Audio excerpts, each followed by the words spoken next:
ఈరోజు ముద్దురాయనపల్లి గ్రామంలో పర్యటించడం జరుగుతుంది.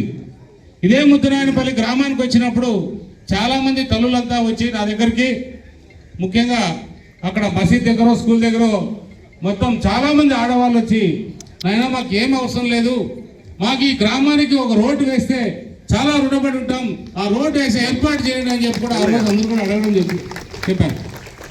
కానీ నాకు అనిపించింది ఆ రోజు, అంటే రోడ్డు వేయడం గవర్నమెంట్ బాధ్యతే, ఆ బాధ్యతను ఇన్ని రోజులు విస్మరించడం కూడా మనం దురదృష్టమే. ఎందుకంటే గత పాలకులు ఏ రోజైనా గ్రామాలకు వచ్చి గ్రామంలో ఏ ఊరు నుంచి ఏ రోడ్డు కావాలి, ఏ ఊరు నుంచి ఏమి కావాలనేది కూడా చూడకపోవడం కూడా చాలా దురదృష్టకరమే.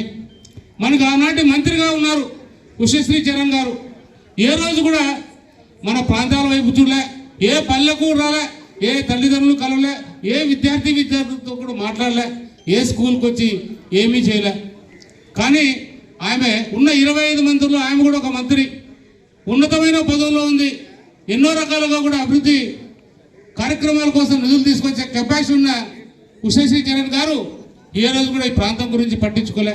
ఆమె ఒకే ఒక కార్యక్రమం చేస్తూ ఎప్పుడు కూడా ఇంట్లో ఉంటూ ఒకే ఒక కార్యక్రమం, మన అందరికీ తెలిసిన సత్యం, ఏ కార్యక్రమం చేసేది ఆమె ఎప్పుడు అలాంటి కార్యక్రమం చేస్తూ ఆమె కాలక్షేపం చేస్తూ మన కళ్యాణదుర్గ ప్రజల్ని నెట్టు నీళ్ళ ముంచేసి వెళ్ళిపోయింది.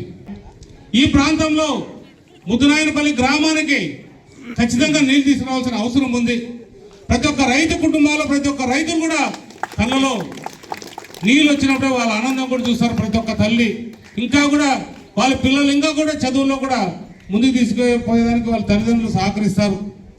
అలాంటి ఏదైతే 2018లో ఆ రోజు ముఖ్యమంత్రిగా నేటి ముఖ్యమంత్రి ఆ రోజు ప్రారంభిస్తే బీటీపీ ప్రాజెక్ట్ అయి పూర్తిగా సర్వనాశనం చేసినారు.